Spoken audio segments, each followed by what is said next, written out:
Can we give God a big hand of praise? Palakpakan nga po natin ang ating Panginoon. Simulan na po ako. Ready na kayo? Ready? Alright. Okay. And so, ano po ang latest news ngayon? Meron na po ba kayong narinig na latest news ngayon? Ito nga po, tingnan nga natin yung latest news. Sino nakakaalam nito? Grade 8 student stabbed or killed by classmate over makeup kit. Is this true? Yes. Isang grade 8 student, binubuli daw. So, yung nanaksak ay lalaki. Parang nga pinag-aawayan po nila yung makeup kit. Amen? So, sabi nila, it's because of bullying. Nangyayari ba ang bullying ngayon sa school? Wow! Really? Gaano katindi ang bullying? Talagang aabot sa saksakan? Shucks! So, umabot sa killing.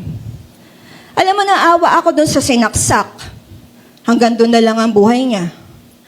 Pero nakakaawa din yung nanaksak. Biruin mo, grade 8 student ka pa lang, ano nang kinabukasan mo? Diba? Amen. Eto pa. Have you heard about this news? Kailan lang?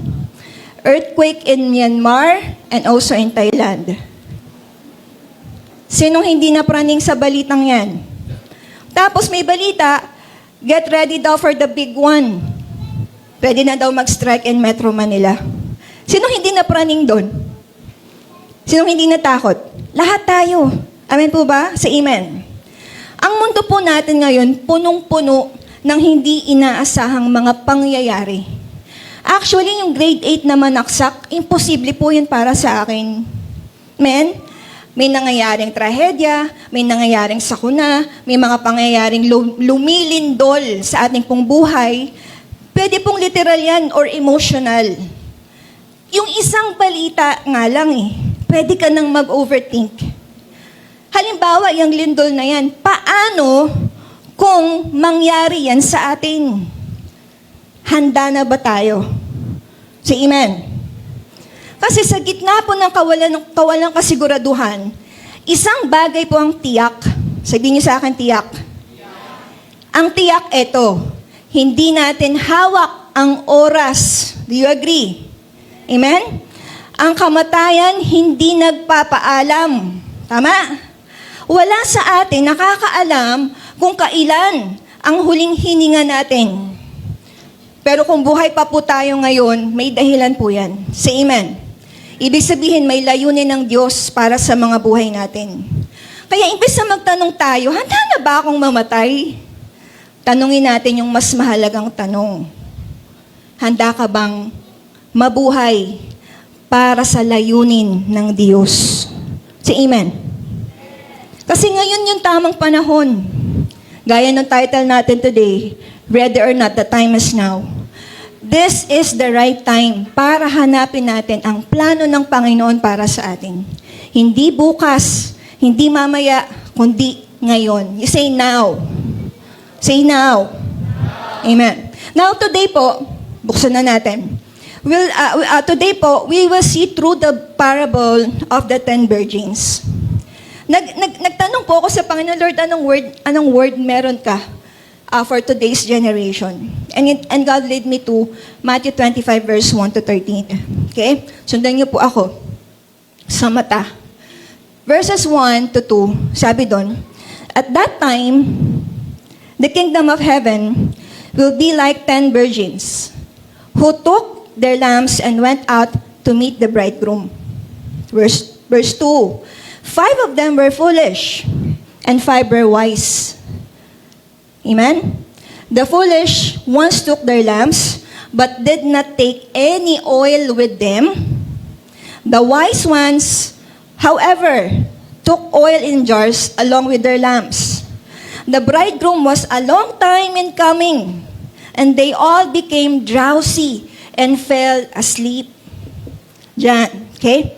Yan yung parable natin. Alam ko, palasak po sa inyo parable of the 10 virgins. Pero himay-himayin natin siya. Kasi dito sa parable na po yan, mababasa natin ilang virgins yung pinag-uusapan? How many? There are 10 virgins. Anong ginagawa ng virgins? They are waiting for the arrival of the bridegroom. Tama? Yung 10 birhen, naghihintay po ng arrival ng groom. At ang sabi po dun sa verse, kinategorize nila sa 2. 5 of them. Yung 5, ang sabi, prepared. Yung 5, ang sabi, hindi. 5 were prepared and 5 were not. And so they call it what? They call them wise, yung prepared, at ang tawag nila nun sa hindi prepared, foolish. Are you here? So we now have wise virgins and foolish virgins. Amen? Bakit sinabing wise yung birhen na 5? Bakit sila tinawag na wise virgins? Because why? Lahat naman sila, may oil sila eh. The Bible called them wise because they have extra oil with them. Do you get that? They took extra oil. Say amen. While the others, what? They had, yun lang ang dala nila. Say amen. What happened? Sabi dun sa verse, the bridegroom was a long time in coming. Ang nangyari, ang tagal ni groom. Long time in coming, verse 5. They became what? They became what? They became drowsy. And they fell asleep. Nakukuha? Nasabi mo na ba to sa sarili mo? Gagawin ko na lang mamaya. May oras pa naman. Madalas, ganito yung pag-iisip natin. Yan ang nagiging dahilan bakit pinagpapaliban po natin yung mga mahalagang bagay. Tama? Example, sino dito gumising ka sa umaga, ang sabi mo, nag-a-alarm na yung relo mo. Nag-a-alarm yung phone. Ano sabi mo? 5 minutes pa. Nag-alarm ulit. Sabi mo? 5 minutes pa. Di ba? Mamaya na. Kaya lagi kang late. 5 minutes ka ng 5 minutes. Say amen. Sino dito yung meron kang assignment, meron kang reports? Tapos ang sabi mo, mamaya na, may oras pa naman. Amen? Sino dito? Last year mo pa pinaplano to. March na. Ano sabi mo? Bukas na lang ako mag-gym. Di ba? O sino dito pagdating doon sa kwarto? Ano sabi mo? Pinapaglinis ka ng nanay mo. Ano sabi mo? Di pa naman masyadong makalat eh. Di ba? O sino dito meron kang kagalit? Di ba? O sino dito meron kang dapat patawarin? Anong dahilan mo? Di pa ako ready makipag-usap eh. Amen? Diyan ka pa? Sino dito, walang oras sa pamilya, busy? Sabi mo, busy pa ako. Saka na lang. O sino dito, pagdating dun sa pag-I love you sa mga mahal nila sa buhay, hindi magawa. Kasi anong dahilan natin? Alam naman nila eh. Di ba? Yan po mga simpleng bagay. Pero paano yung malalaking bagay? Kagaya ng pagpipray, pagbabasa ng Bible. Nagbabasa ng Bible. Mamaya, bago matulog.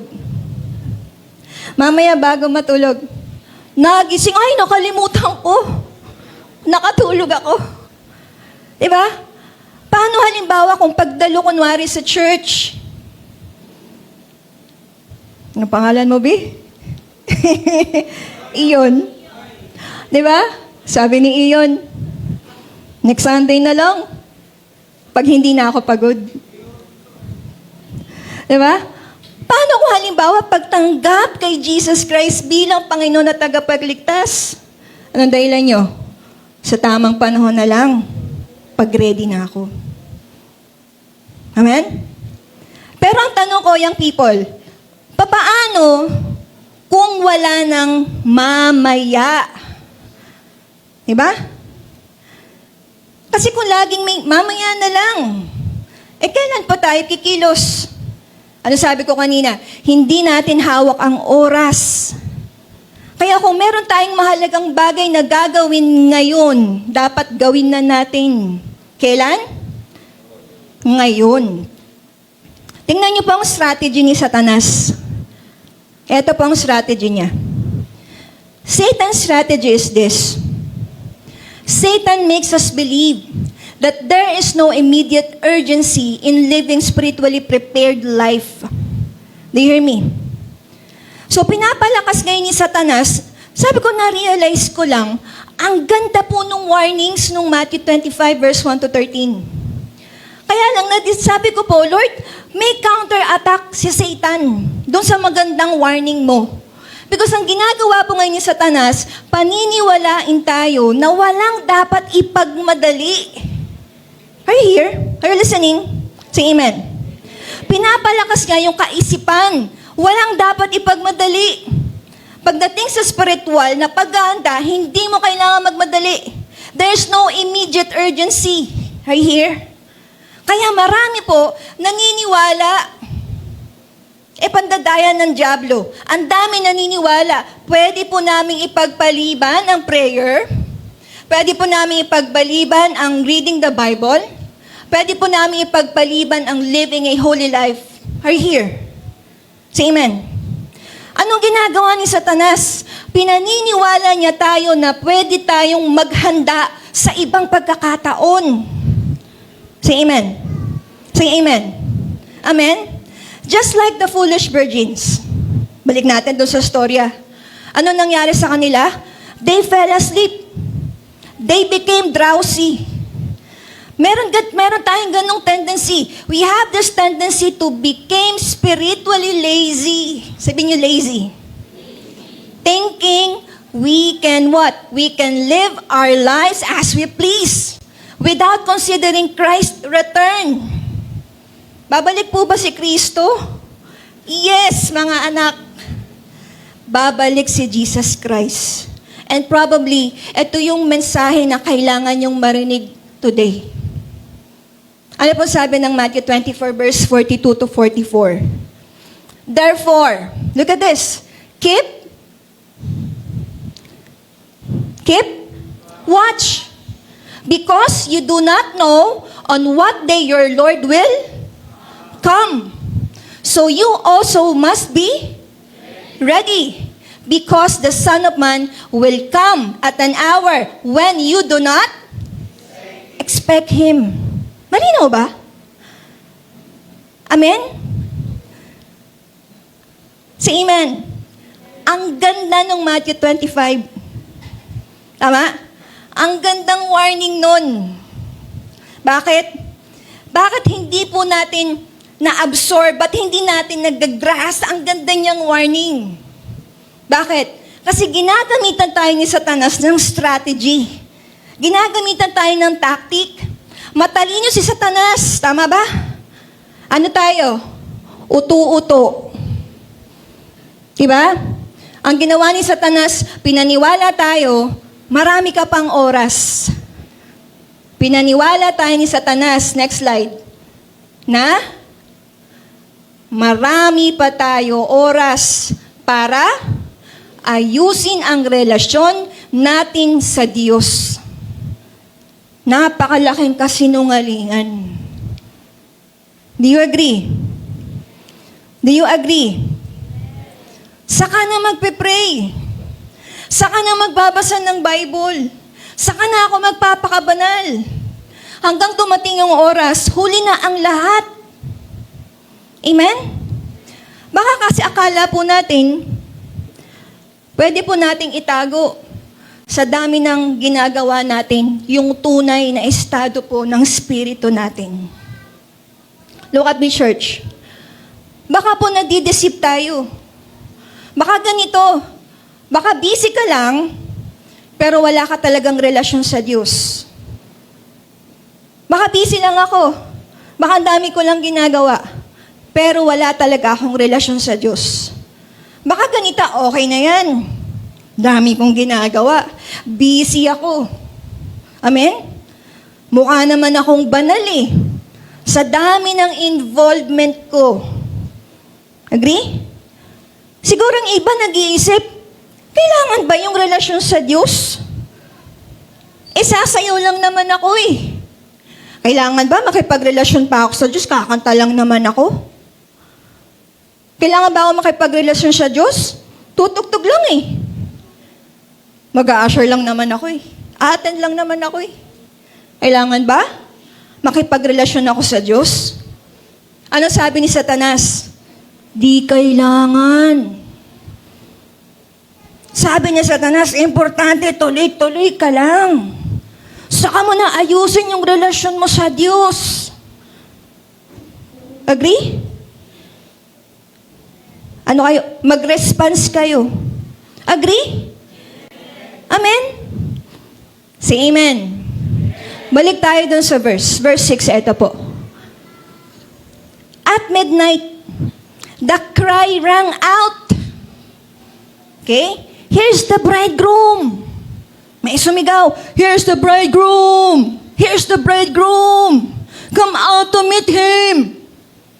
Na-imagine nyo? Then all the virgins woke up and trimmed their lamps. Verse 8, the foolish ones said to the wise. Ano sabi ng foolish ones? Give us some of your oil. Basahin nyo. Our lamps are? Give us some of your oil. Our lamps are going out. Amen? Ano sabi sa verse 9? Sabi nung wise, matalino sila. No! They replied, they may not be enough for both of us and you. Sabi nung matalino, instead, go to those who sell oil and buy some for yourselves. Nakukuha? Nakukuha niyo po? So, nakikita natin ngayon, tulog sila eh. Pare-parehas sa katulog. Pare-parehas spiritually lazy. May sumigaw na. Parating na raw yung groom. Yung call, it came suddenly. Yung call, it was unexpected. Bakit? Amen? Dumating yung tawag biglaan, hindi inaasahan. Eto na, nanghihingi ngayon yung foolish virgins. Bakit sila nanghingi? Because our lamps are going out. Pero wala silang nakuha. Anong ginawa nila?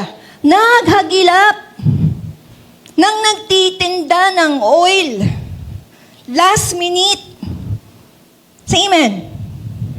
Andiyan ka? Nakakuha niyo po ako. Ano pong point ko dito? Personal preparation is important. Amen? Next slide. Personal preparation is important. Bakit? Remember, all of them have oil in their lamps. Hindi po sinabing walang laman yung 5. Lahat sila meron. Lahat somehow. Ready sila. Tama ako? Lahat naman meron eh. Pero bakit naging wise yung wise virgins? Kasi sila may extra oil. Naku lahat may oil. Pero yung matalino, look at me, may extra. May extra. Nandiyan ka? Alam nung wise virgins, they know the importance of personal preparation. Look at me. Bakit? Dahil alam nila, look at me church, look at me young people, hindi nila pwedeng ibahagi yung personal na paghahanda sa iba. Ang spiritual preparation po, hindi mo pwedeng ipahiram, hindi mo pwedeng hiramin, hindi mo pwedeng ipasa sa iba at ipasa sa iyo. Anong strategy ni Satan? Strategic yan eh. Satan makes us believe that spiritual preparation is not important. Anong ginawa ni Satanas? Pinaniwala tayong Satanas na pwede nating ibahagi yung personal na paghahanda. Kagaya ng foolish virgins, they thought they can ask for oil. Akala nila pwedeng pahingi naman. Tama? Listen to me. Hindi po tayo maililigtas ng pananampalataya ng ibang tao. Naintindihan nyo? Kailangan natin ng sariling relasyon sa Diyos. Hindi po sapat na umaasa lang tayo sa simbahan. Hindi sapat na umaasa tayo sa pastor natin, sa leaders natin, sa ating pamilya. Kailangan, look at me, young people, kailangang personal na maghanda tayo sa pagbabalik ni Kristo.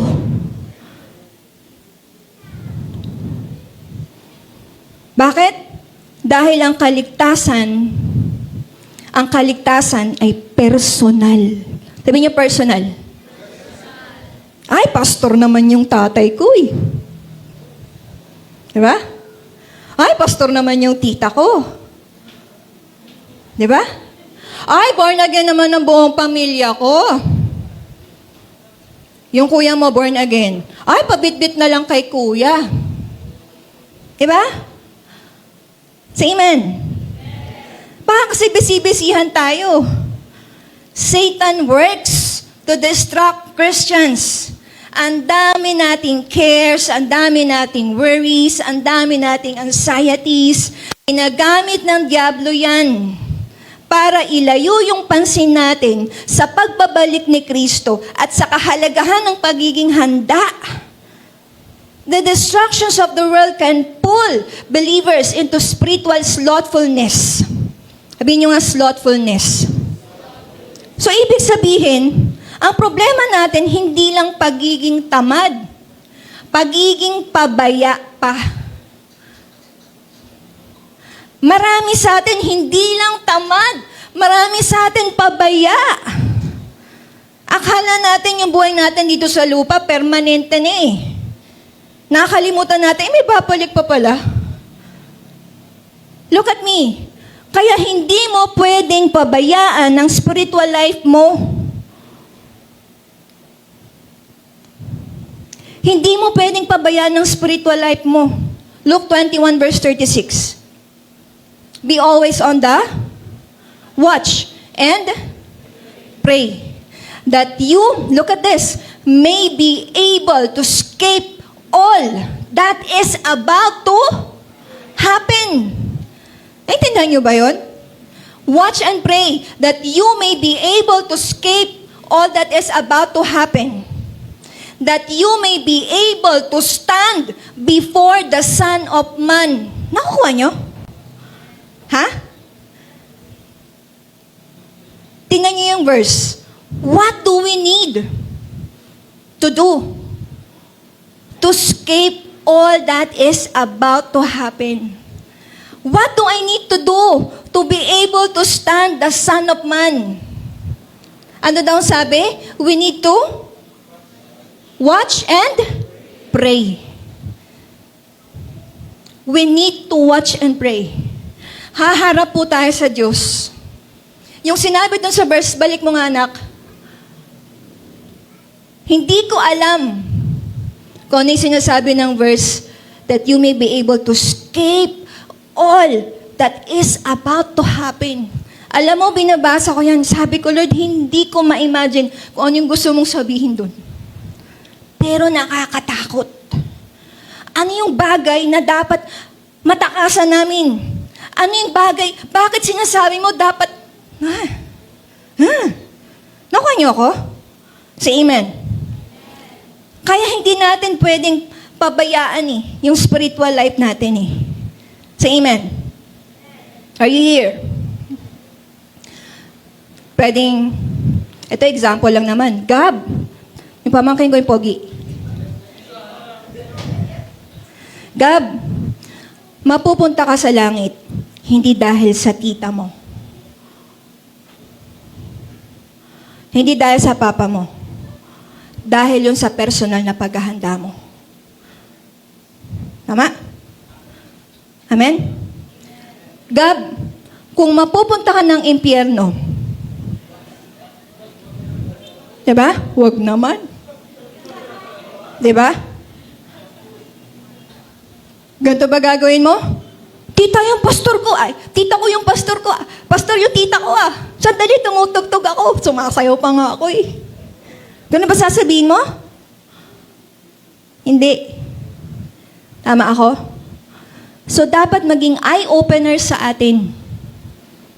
You don't know what is yet to happen in life. Look at me. Hindi mo alam kung ano mangyayari sa buhay.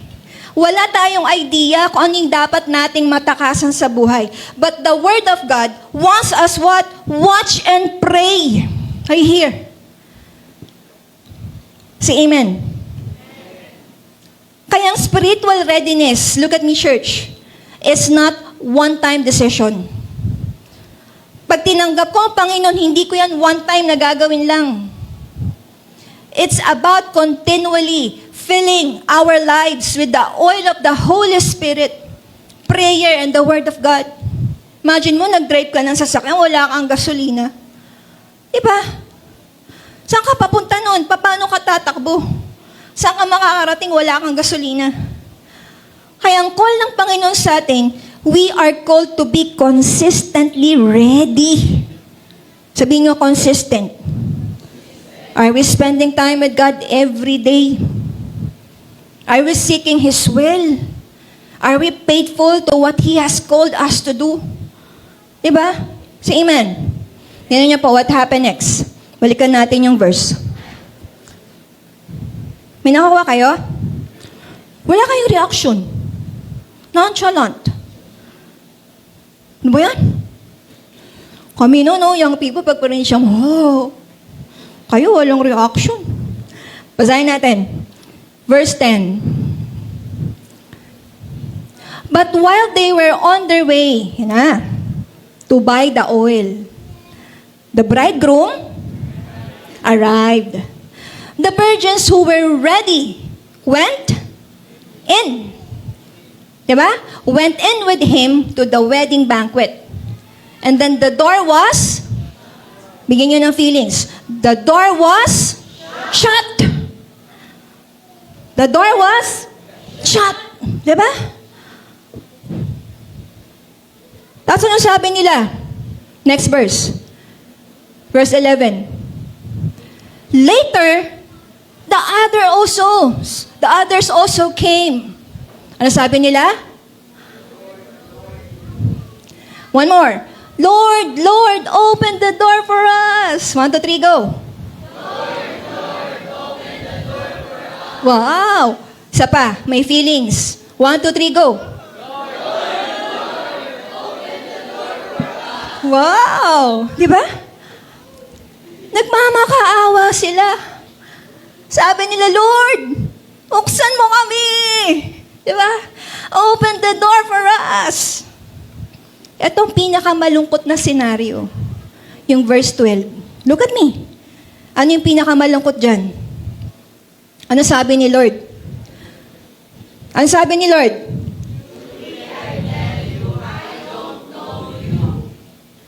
One more, with feelings. Truly, I tell you, I don't know you. Diba? Aray! Ang lungkot na senaryo niyan, mga anak, sabi ni Lord, hindi ko kayo kilala. I tell you, I do not know you. Yan ang pinakamasakit. Tingin sa akin. Yan ang pinakamasakit. Sama na nga ako ng banda. Ang pinakamasakit, ganito. Kahit gaano kalaki, kahit gaano kadami, kahit gaano ka kapagod, kahit gaano ka katagal, kahit gaano ka kagaling sa ginawa mo sa ministry mo, baliwala kapag naabutan ka ng Diyos na hindi handa.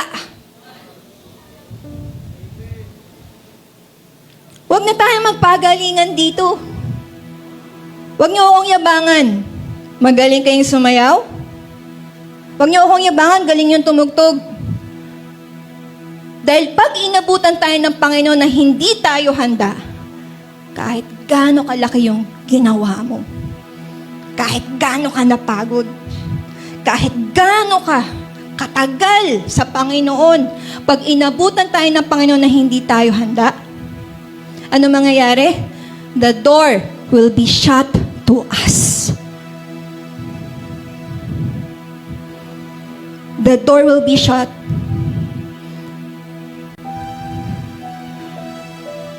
Eye-opener yung verse na yan.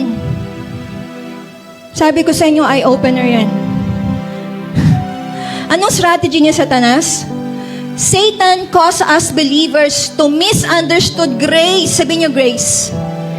Satan makes us believe that we can live however we want without the consequence because grace will cover all our mistakes.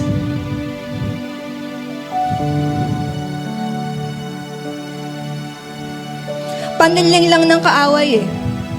Pinaniwala tayong Satanas, next slide, na pwede tayong mamuhay kahit paano natin gusto. Dahil natatakpan naman ng biyaya ng Diyos ang lahat ng ating kasalanan.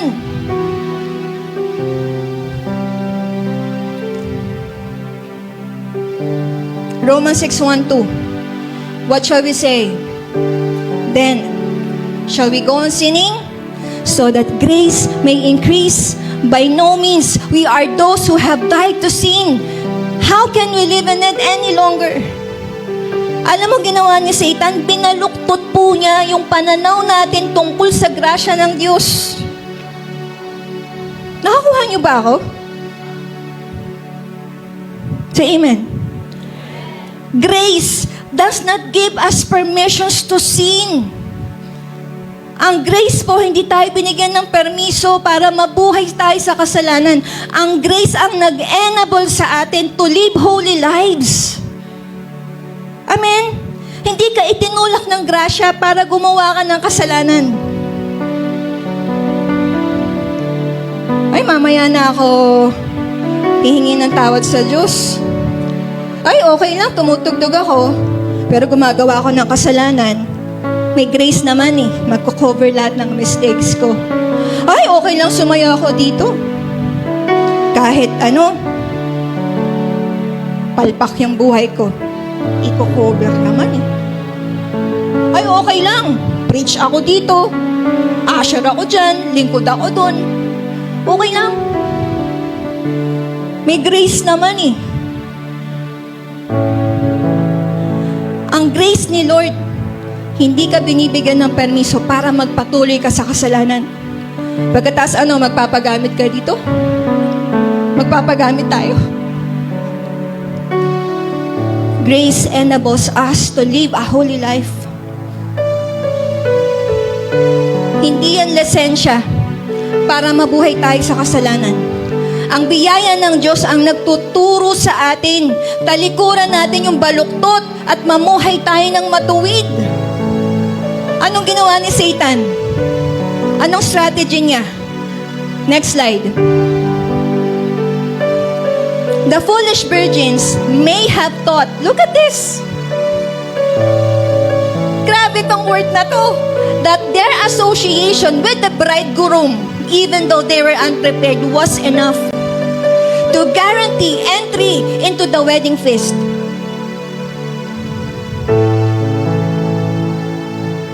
Akala nila, sapat na part sila ng entourage. Akala nila sapat na abay kami. Akala nila, sapat na yun kahit hindi sila handa. Kaya nga ako nasa entourage eh. Di ba? Kasi kilala ko yung ikakasal.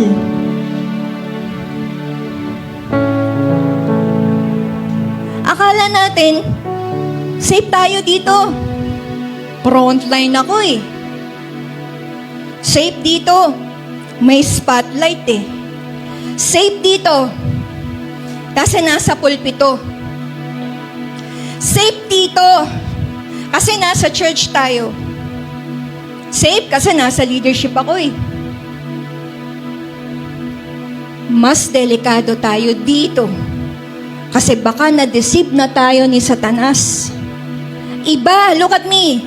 Iba yung kilala mo. At iba yung may relasyon ka sa Kanya.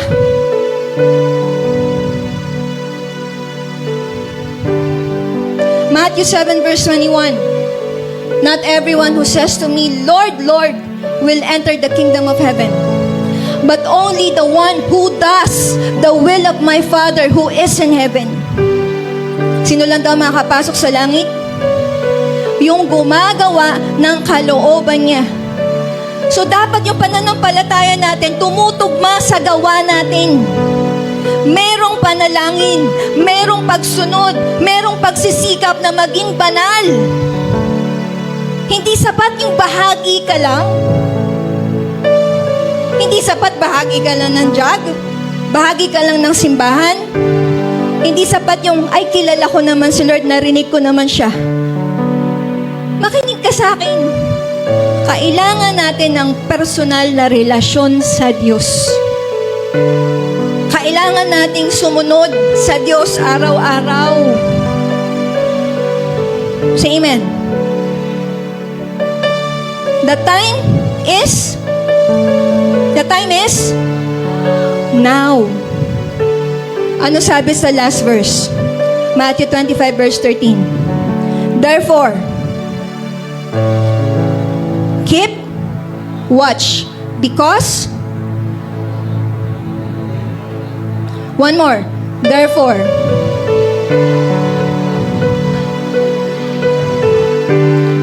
keep watch, because you do not know the day or the hour. Anong gagawin natin? 3 lang. Mabilis lang ako. Ready or not? 1. The time is now to live with purpose. Handa ka sa hindi. The time is now to live with purpose. Ang daming tao walang klarong direksyon sa buhay. Ang daming pinaprayo sa buhay. Ang dami mo ng prenayo, pero you still what? You still feel what? Something is missing. Tanong niyo sa akin, bakit may kulang pa din? Bakit? Because true fulfillment can only be found in fulfilling God's purposes for your life. Ano sabi ko kanina? Hindi natin hawak ang oras. Sino makakapagsabi? Ilang taon, ilang buwan, ilang araw na lang ang ititira natin sa buhay natin ngayon. Hindi nga natin hawak ang hinaharap eh. Kaya hindi mo pwedeng ipagpaliban ang mga bagay na mahalaga. Anong mahalaga? Tanong niyo sa akin kung anong mahalaga. Anong mahalaga? Ang mahalaga, ang relasyon natin sa Diyos. Walang ibang mahalaga. Ang mahalaga yung relasyon natin sa tao. Pag bumalik tayo sa pakikipagrelasyon sa Diyos, yung pagmamahal natin sa tao, mag-o-overflow na lang po yan. Doon sa level, yung level ng overflow na kung paano ka nakikipagrelasyon sa Panginoon. Pwedeng iba-iba tayo ng level ng intimacy. Pero mararamdaman mo yung pagmamahal ng tao sa'yo, ng leader mo, ng pastor mo, galing sa Diyos eh. Mararamdaman mo, minamahal ka na lang ng kapwa mo dahil mahal sila ng Diyos. Hindi sila humihingi ng kapalit. Amen? If you want to live with purpose today, the purpose of your life is found in Christ. Kanino matatagpuan? Kay Kristo. Sana, piliin natin ang Panginoon. Ang dami nakalatag sa harapan nyo, mga anak. Ang dami nakalatag sa inyo, young people. Pero sana, hanapin niyo ang Panginoon. Piliin niyo si Lord. Amen. Pangalawa, ready or not? The time is now to live for Christ. One more. Ready or not? The time is now to live for Christ. Ang sabi ko kanina, ready or not? The time is now to live your purpose. Pangalawa, ready or not? The time is now to live for Christ. Yung opportunity na mabuhay ka para kay Kristo is never, is what? Is not forever open. Kailangan nating mag-respond sa Panginoon. Ang dami nagsasabi, ay, susunod ako kay Kristo kapag ready na ako. Susunod ako sa Panginoon kapag matanda na ako. Susunod ako kapag matured na ako. What if you keep on postponing it? What if you keep on postponing? Paano kung mauwi ka dun sa punto na hindi mo na lang talaga nagawa kasi pinopostpone mo pa? You know, to live for Christ, labas natin, is to die for Christ. To live for Christ is to die. Gusto mo mabuhay? Yung mabuhay ka sa Panginoon, kailangan mo mamatay sa Panginoon. Naintindihan mo ba? Na kung gusto mong mabuhay para sa Diyos, kailangan mong mamatay para sa Kanya. Kung naging Kristiyano ka, ganun-ganun lang. Ang pagiging Kristiyano is not just about believing, but it's about surrendering your plans, your dreams, your entire life to His will. Ang tanong ko, handa ka ba na isuko lahat? Handa ka ba na isuko yung plano mo? Handa ka ba na isuko yung dreams mo? Handa ka ba na isuko yung buong buhay mo sa Panginoon?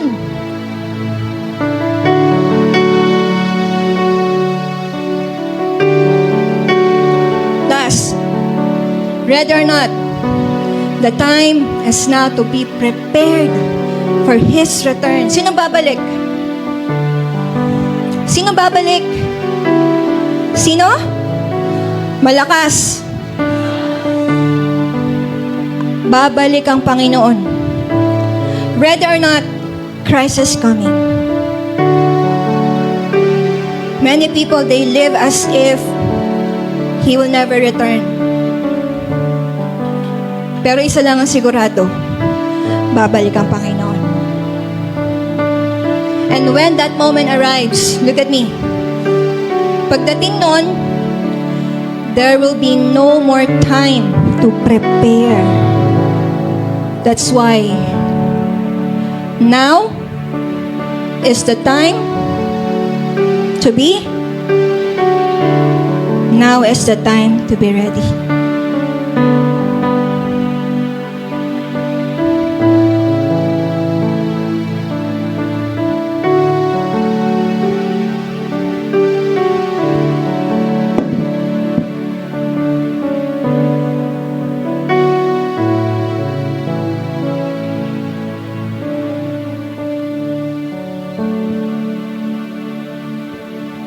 Are you learning?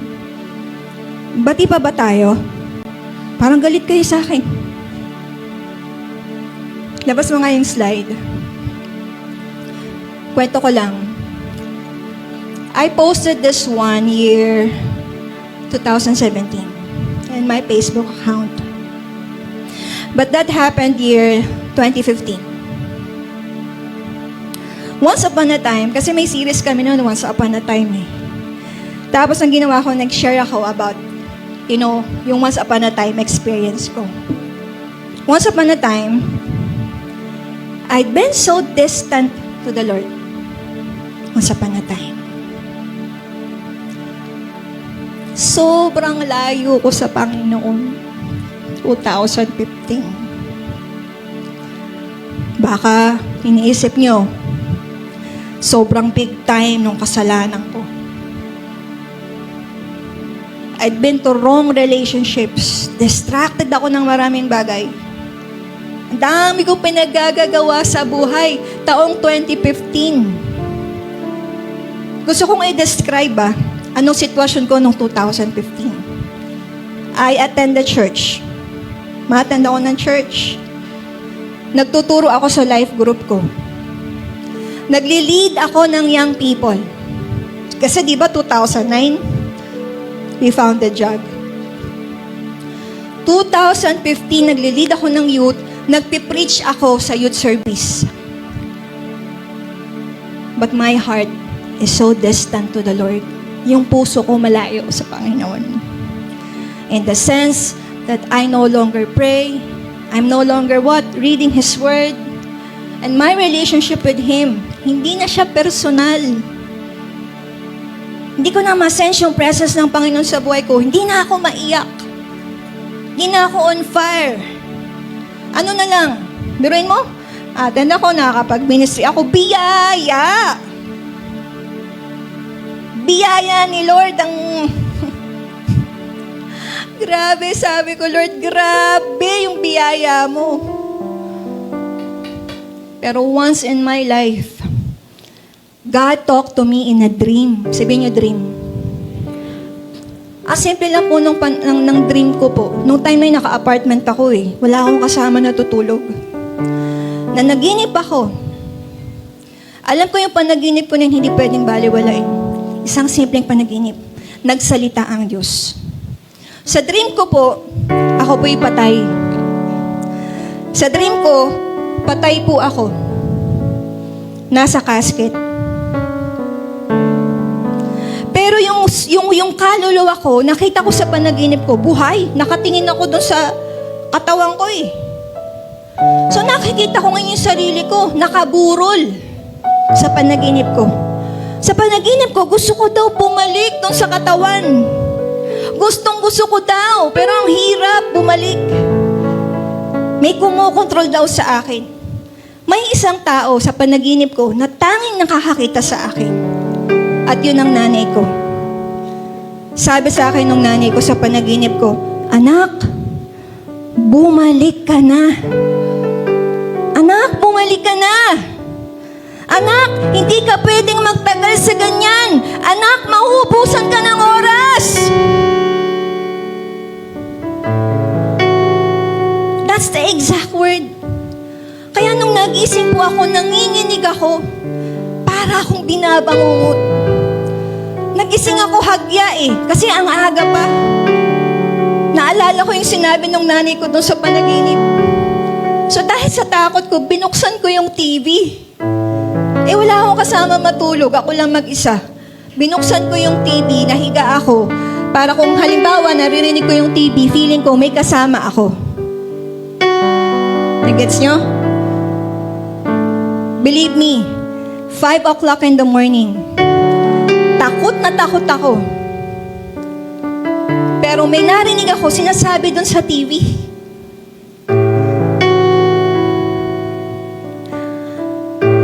Nakapikit ako, naririnig ko yung sinasabi ng TV. Ang sabi sa TV, Psalms 23 verse 3 to 4. Merong isang pastor nagpipreach. Ito sabi niya, "Who may ascend the mountain of the Lord? Who may stand in the holy place? The one who has clean hands and a pure heart." Nakabisado ko yung verse nung time na yun kahit tulog ako. Sabi ko, Psalms 24 verse 3, narinig ko sinasabi niya, ang paghaharian lang ng Diyos ay yung may malinis na kamay at busilak na puso. Yun lang ang paghaharian ng Diyos. Alam mo, yung partly tulog ako at partly yung diwa ko gising. Para ako nasa gitna ng panaginip at realidad. At alam ko noong panahon na yun, kinakausap ako ng Panginoon. Alam ko, pag-gising ko, God is calling me to repentance. Tinatawa ko ng Panginoon mag-repent. Alam niyo kung bakit? Hindi kayang i-cover up lahat ng grace. Ano sabi? Sino lang daw ang makaharap sa Panginoon? May malinis na kamay at may busilak na puso. Kaya wag lang po nating hangarin, bumalik yung apoy. Hangarin po natin bumalik sa Diyos. Dahil araw-araw, tinatawag tayo ng Panginoon to genuine repentance. Kahit tama nga. Tapos na ako. Basahin niyo nga.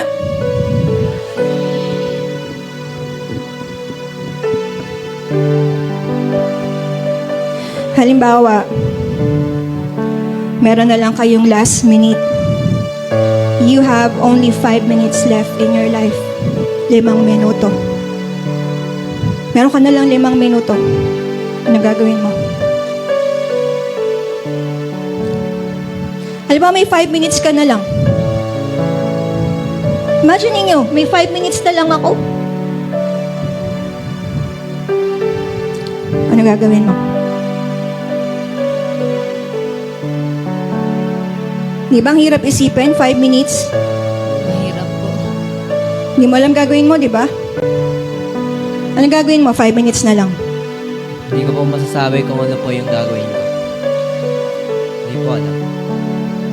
So kung di mo alam ang gagawin mo, mauubos yung 5 minuto mo nang wala kang ginagawa. Ano gagawin mo, AM? 5 minutes na lang. Yayakapin yung parents mo. Yayakap sa parents. Ano gagawin mo? 5 minutes na lang. Siguro magsasorry ako sa mga taong nagawan ko ng mali. Eh paano kung ang dami? Ano gagawin mo? Last 5 minutes. Mag-iakap. Ganun din po, iyakapin yung parents po. Yayakapin yung parents. How about you? What will you do? Magsasorry kay Lord. Ano gagawin mo? Last 5 minutes. Gagawin ko po lahat ng makakaya ko sa last minute na yun para maibigay ulit yung pagmamahal na nasa puso ko para maibigay ko sa pamilya ko. Ano gagawin mo? Isipin ko po yung mga nangyari po sa buhay ko if na-fulfill ko po yung purpose ko po kay God. Sumagot ka ng maayos. Ano gagawin mo? Magre-repent. Magre-repent. Ano gagawin mo, Kyle? All out worship sa Lord. All out worship. Hubad kung hubad. Diba? Ano gagawin mo? Last 5 minutes. Ibubuhos ko po lahat sa pag-worship. Buhos ko lahat sa pag-worship. Rachel, Magla-live po ako. magla-live selling ka?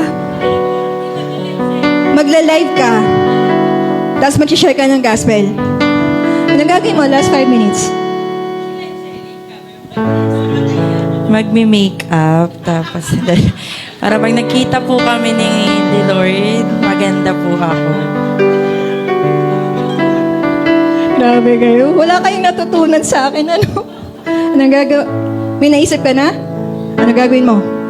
Ihingi po ng tawad kay Jesus. Hingi ng tawad kay Jesus. Ano gagawin mo? 5 minutes. Magdadasal po. Magdadasal.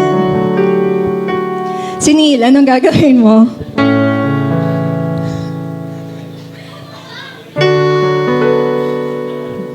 Mag-worship. Mag-worship. Iba to? Alam ko may na-absorb naman kayo. Amen? Isa ito sa matinding paalala na may consequence ang spiritual unpreparedness. Hindi natin pwedeng hitayin. Last 5 minutes! Hindi mo pwedeng hintayin yung huling minuto para magsisi ka, para maglingkod ka, at para ayusin yung relasyon mo sa Diyos. Ready or not, the time is now. Ready or not, the time is now to live with purpose. Ready or not, the time is now to live for Christ. Ready or not, the time is now to be prepared for His return. Amen? Tatayo po tayo lahat.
my reward and all my devotion.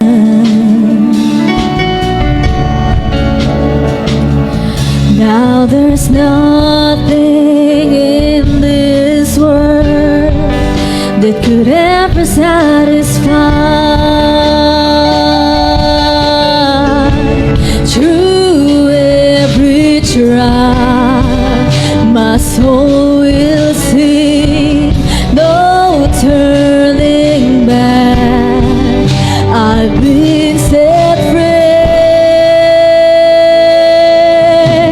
Christ is enough for me.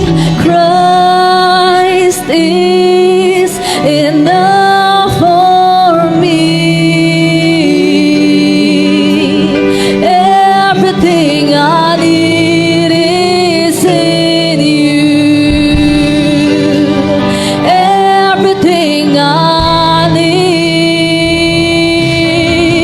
Christ, my all in all, the joy in my salvation. Oh, in His hope will never fail. Heaven is our home. Through every storm, my soul will sing. Jesus is here. To God be the glory. Christ is enough for me. Christ is enough for me. Everything I need is in you, Lord. Everything I need, Christ is enough for me. Christ is enough for me. Everything I need is in you, Lord. Everything I need.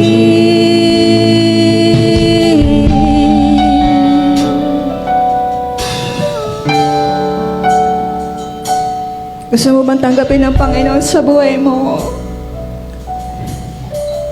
Bukas ang altar. Bibilang lang akong 3. Run wherever you are, here in front.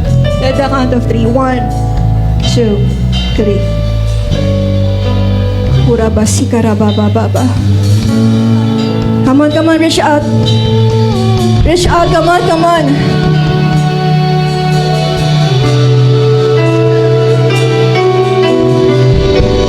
Come on, reach out to God. Bigyan niyo sila ng space.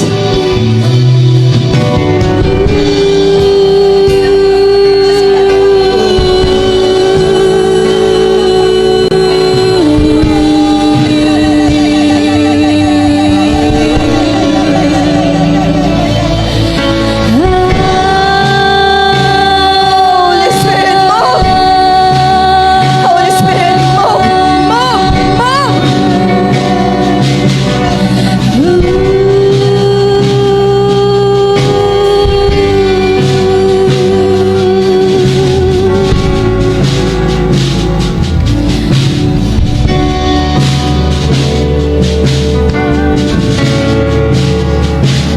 I have decided to follow Jesus. No turning back, no turning back.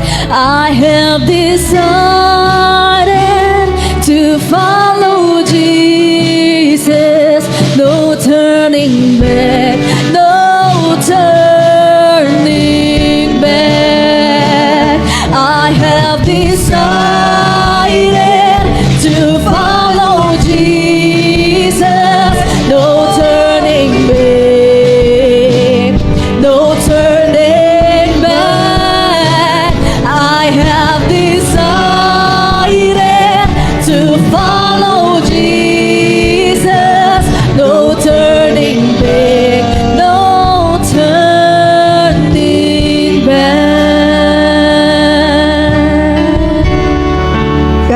calling us to repentance.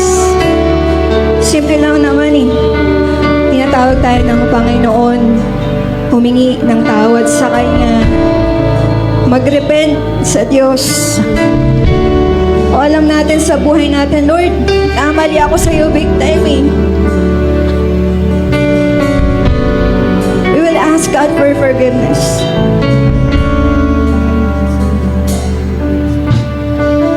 Will you open your mouth and ask God for forgiveness?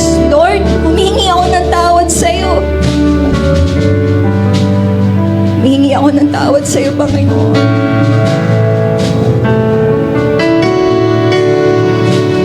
Humingi ako ng awa sa iyo, Panginoon. Let there be spirit of repentance in this place, Lord God. Siyasatin mo ang puso ng bawat isa po sa amin ngayon, O Diyos. Ang altar mo, Panginoon, ay may kapangyarihan. And I believe, Lord God, hindi sila pumunta sa altar na to, Panginoon, nang wala kang gagawin sa kanila.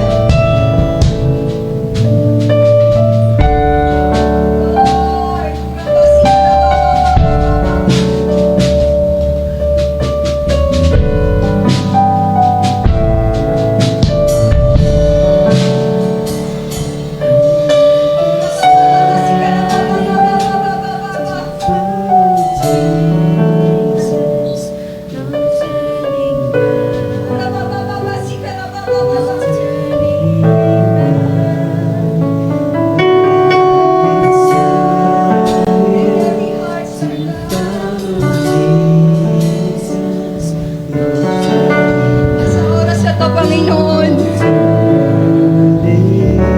magdidesisyon sila na ibibigay nila ang buhay nila sa iyo. Decide today that you will give your life to Jesus. Decide today that there's no turning back. Decide today na ito yung araw. Panginoon, hindi na ako babalik sa dati kong buhay. Hindi na ako babalik dun sa dati kong buhay.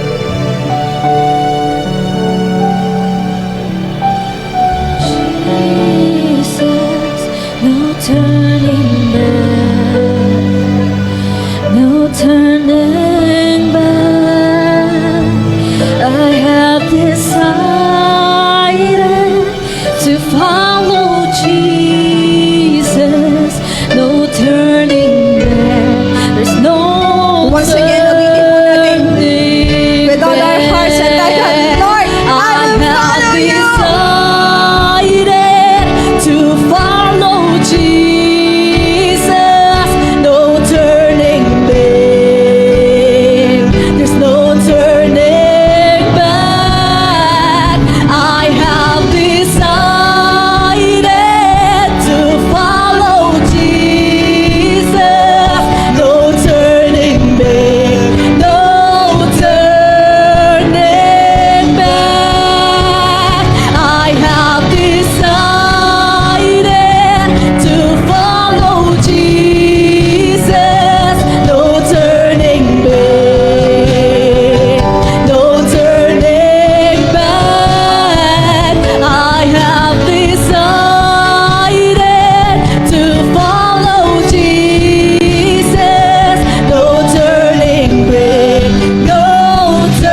Sa oras na to, patuloy ka namin sinasamba. Sa oras na to, Panginoon, if you haven't accepted Christ as your personal Savior, now is the time to accept Him. Kung hindi mo pa sinusuko ang buhay mo sa Panginoon, and if matagal na nag-encounter ka na gusto mong isuko ang buhay mo sa Diyos, you can raise your hands to God. Taas mo yung kamay mo sa Panginoon. And then say, Lord, Lord, makasalanan ako. kasalanan ako. Marami akong pagkakamali sa iyo. Marami po akong pagkakamali sa iyo. Tinatanggap kita Tinatanggap kita bilang aking Panginoon bilang aking Panginoon at tagapagligtas. at tagapagligtas. Simula ngayon, Simula ngayon, ikaw na po ikaw na po ang magmaneho ng aking buhay. ang aking buhay. Lord, right now you're seeing these people. And I believe, Lord God, that the heaven is rejoicing, Panginoon, over souls that have accepted you, Lord God. Panginoon, maraming pong salamat. Maraming pong salamat, Panginoon. Maraming pong salamat. Maraming pong salamat.